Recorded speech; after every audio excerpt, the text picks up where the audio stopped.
Could last year's busts be this year's draft values? Let's look at some of the top players who have seen their ADP fall quite a bit from last year and decide, do we buy the dip or are we going to make the mistake of repeating history? Let's start with the player who was a first-round pick in most fantasy baseball drafts in 2023. This year, he's down to about third, maybe even fourth round status because it was a letdown for Vladimir Guerrero Jr. It's been thought that he's going to be the next superstar in baseball, and maybe that will still happen. But in fantasy, you got to admit he was disappointing. A guy you'd think would be among the league leaders in batting average only hit 265 a year ago. The power is still there, and it's good, but not great, and he definitely was not worth taking with a 12th overall pick. Now that his early ADP is around 34, are we buying the dip? For me, it's a big yes. This is a case where if you look under the hood at the StatCast numbers, much better than what his actual results were and really in line with what his career averages have been. That 264 batting average, not that great, but his expected batting average was 295. If you look at his ex-WOBA, he was in the 94th percentile. The plate discipline is still elite, and he still is putting great contact when he gets the ball in the zone. And the power, like I said, is still there. Sure, the home run numbers didn't balloon like a lot of people thought, but there really isn't any reason to point to and say why. It's not like he all of a sudden hit a bunch more grounders, making less contact. It really was a result of just bad outcomes. The exit velocity is still elite too. He's still in a pretty good lineup. I'll say that although I don't think he's worth a first round pick this year either, at 34 overall, I would definitely take him. Next up, a team in general that underperformed massively. Manny Machado is a guy you think you could count on, been a stud for years, but last year, pick 15 overall, people expected him to be among the elite in fantasy baseball.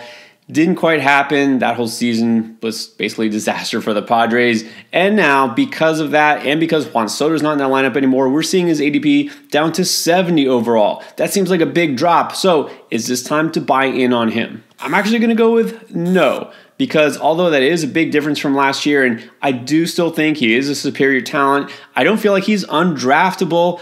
But I will say, I think this is about right for him, and I don't mind waiting to get another third baseman who could produce similar numbers a little bit later. I know in a lot of my draft videos, I'm telling you third base is a position to target relatively early, or at least don't wait too long to grab an elite player. But I do think I could take a couple rounds later a guy like Josh Jung for the Rangers, who I don't know why his ADP is not even in the top 100, and he gets similar numbers. Manny Machado doesn't steal bases anymore, so speed doesn't make a difference here. This lineup is not what it used to be, and I'll tell you right now, unless they make some major moves, do something, the bottom of this Padres lineup is a little bit scary. Like Vlad Jr., he saw his batting average drop from 298 to 258 last year. But unlike Vlad Guerrero Jr., he deserved it. His expected batting average was 254, below league average. That means there probably isn't positive regression coming here. I think his average will take a slight rebound maybe, but you got to wonder if he's going to get better pitches to hit. You got to wonder if maybe he's going to try to shoulder the load more. We could see even a decline based on the way that offense functions. So I'll say without any speed to look at, with the power probably not taking any sort of a boost here, and the average I don't think will rebound. Sure, 70, I'm okay taking a guy like him, but I'm probably not doing it. If you can't wait for draft season, guess what? You don't have to. Join Underdog Fantasy and you can draft right now for MLB Best Ball for the 2024 season. They've got some new contests that just opened up. Check them out right now. If you sign up and use promo code Endgame, you get a 100% deposit match for your first $100 that you put into your account. Try Underdog Fantasy today. All right, now here's the big question. We talk about a lineup that has taken a major hit. It's the Angels. Shohei Ohtani is no longer there, but Mike Trout still is. I know we still want to view Trout as the best hitter in baseball, and maybe, on a at-bat basis, he might be, but overall, he's got to finish the season, all right? So let's figure out where should we take him. Last year, people still buying into him, potentially staying healthy and being elite. He was 21 overall. This year, it's down to 75. Is that enough drop for a guy who's one of the best hitters of this generation? I'm going to have to say no. A lot of the same reasons I just pointed to. Like Machado, except a longer time ago, Trout's speed has been gone, stealing maybe 1 or 2 bases a season. He is not a 5 category stud. He hasn't been one for years. Batted ball quality is still among the best in the league, but here's the real problem. He's not playing enough to make it count over the long haul. The last time Trout went over 500 plate appearances in a season was 2019. And as if that whole franchise hasn't been disappointing enough, again, you subtract their other best hitter and superstar, Ohtani, and without any major additions, what is the incentive for pitchers when Trout is healthy to really give him anything to hit? So again, there is a point where I would take Trout, but I would say this isn't representing a value for me. Honestly, I'd just rather not have the headache of wondering how many games he's going to play. So unless he falls even farther than this, I'm going to pass. No surprise, the next couple of picks come from another team that was a massive disappointment last year, although the names you look at and you recognize as studs. Paul Goldschmidt, last year, 26 overall, coming off a great season himself. Age has shown no effect on him. But this year, based on the fact that his numbers went down a little bit and the Cardinals went way down, he's now 88th overall pick. Are we worried that the Cardinals are going downhill in a hurry, or are we going to buy the dip here? In this case, I'll say yes. First, let's get the speed thing out of the way here. Goldschmidt, well, I guess he has lost a step over the years, but honestly, there wasn't a lot to lose because he isn't someone who stole bases because he's an elite base runner. In fact, 2016 was the last year in which his sprint speed was even over the 50th percentile. He's a player who's a savvy base runner, not a speed burner. So despite that, and despite not having his best season, he still managed double-digit steals last year. And if you look across the board, his peripherals, 89th percentile barrel rate, hard hit rate in the 93rd percentile. The batting average, sure, it did drop, but really the drop came more as a fact that he overachieved massively on his expected batting average in 2022, and the pendulum just swung the other way last year. That's how regression works. I feel like it could bounce back to some extent this year. I don't know that he's a 300 hitter anymore, probably not, but at the same time, he's not hurting you in batting average. He's a solid hitter. RBIs will still be there. Cardinals aren't going to be a disaster, I don't think, this season. He's got good enough lineup protection. He helps you in pretty much every category, and at 88 overall, I'll take him as my starting first baseman. That leads me to fellow Cardinal, fellow former elite fantasy player, Nolan Arenado. Last year, he was going 36 overall. This year, it's down to 104. He's coming off his first season without 100 RBIs since 2014. Now that that string is over, is he going to continue to be a good, not great player? Well, maybe I'm a little optimistic on the Cardinals, but I would say I'm buying the dip here. I think this is a great value for Arenado. Whether he gets back to 100 RBIs or it's just 90-something, does that really matter?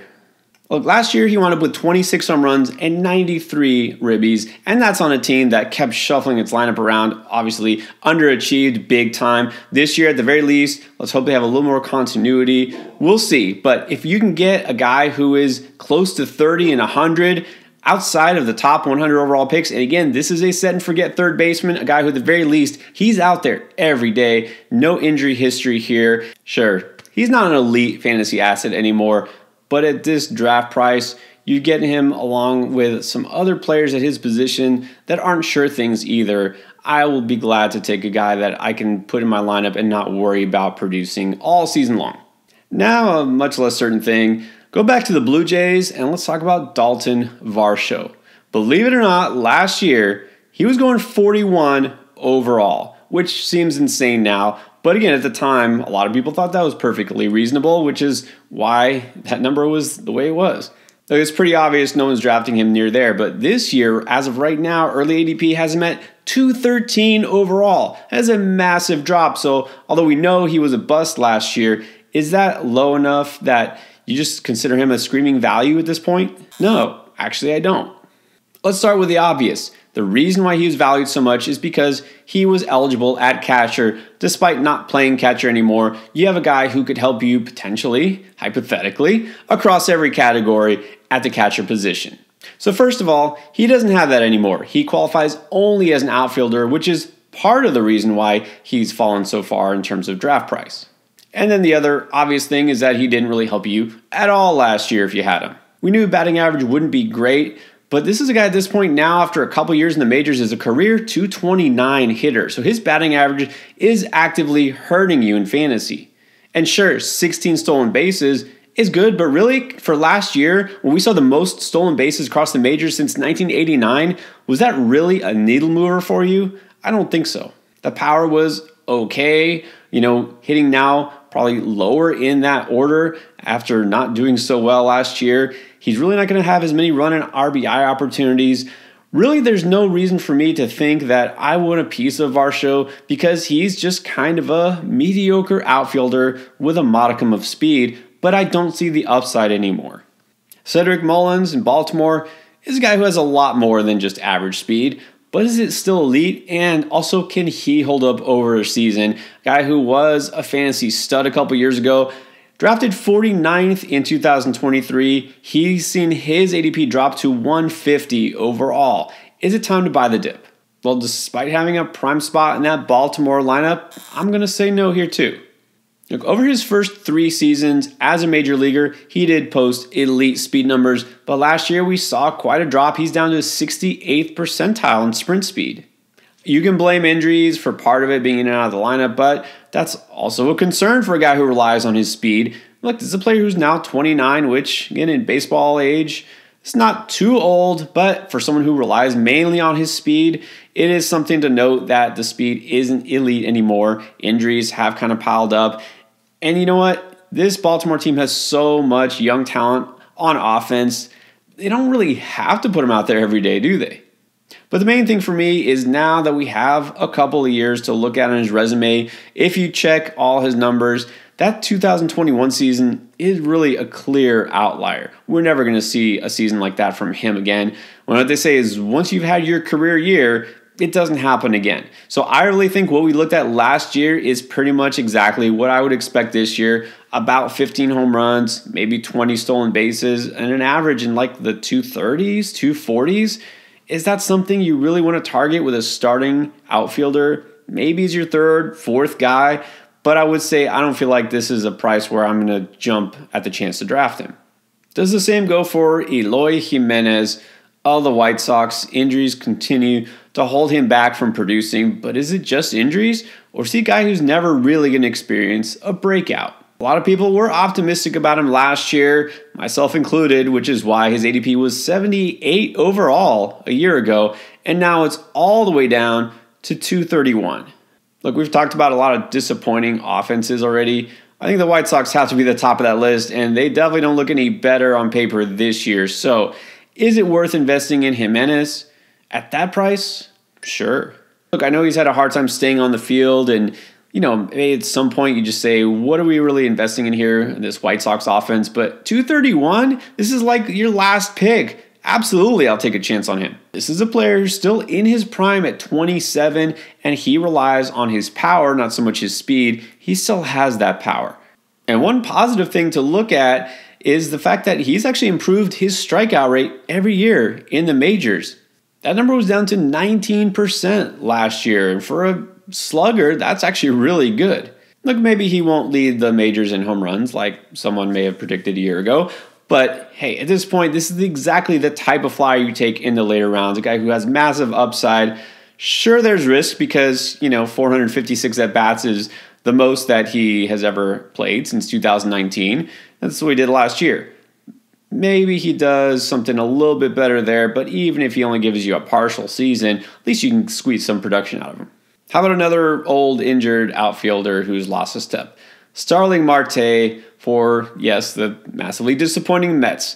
Okay, so last year, 84th overall. This year is going at 227. Is this the same thing we just talked about? Well, yes and no, but let me start with this. Would I take a guy like Marte at that range? Absolutely. Over the last 3 seasons, he's only averaged 416 at-bats. We knew that he was injured going into the year last year. He's had some shoulder issues, not a good thing, and he's 35 years old. For a guy who is really known as a speedster, that's concerning. But I'll tell you, that just makes it even more impressive that last year, despite only playing 341 plate appearances, he still stole 24 bases. Basically like a half a season, he still was on pace for almost 50 steals despite losing a step. I do think if Marte enters spring training and gets out of it healthy, he's going to be at the top of the lineup. They still got some thump there. He's still got the tools. Although the batting average isn't going to be great anymore, I think this is a guy who's also an absolute steal. And then, we have to talk about the biggest faller of them all, Tim Anderson. He's been fighting off father time. Last year was still a top 100 draft pick, going 89th overall, and this year nobody even wants to take a chance. 340 is his ADP. Sure, that might have to do something with the fact that he's not actually on a major league roster right now, but still, I think it's pretty obvious that that's not the concern. It's the fact that he completely fell off a cliff. So is this the perfect time to take a flyer on a guy who has been, at one point, a fantasy standout, and maybe take a swing with your last pick and hope that he bounces back for one more year? Don't even think about it. Those are some of the biggest fallers in ADP in early 2024 fantasy baseball drafts. If you want to know about which players are just ranked way too high or too low, I give my take on some of the most important players in this video right here.